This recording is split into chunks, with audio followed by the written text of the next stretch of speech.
segundos. Todo listo.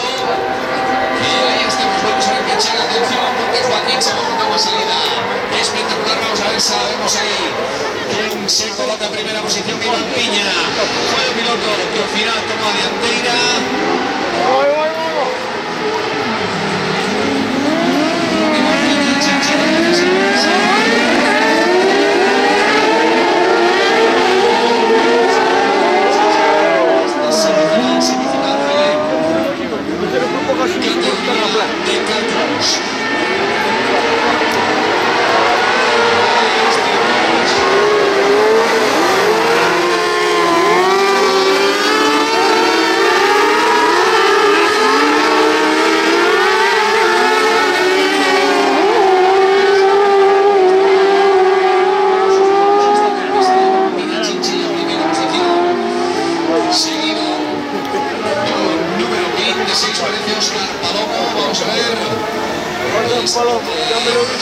Yo tengo segunda posición.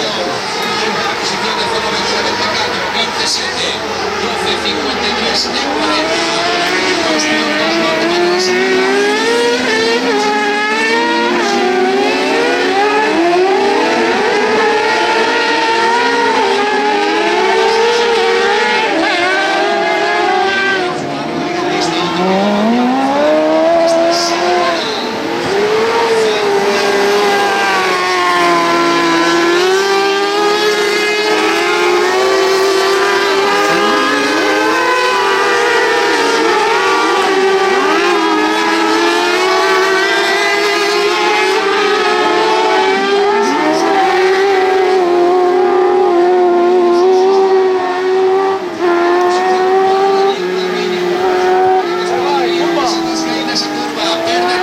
Vamos a ver si el cuarto conserva el cuarto.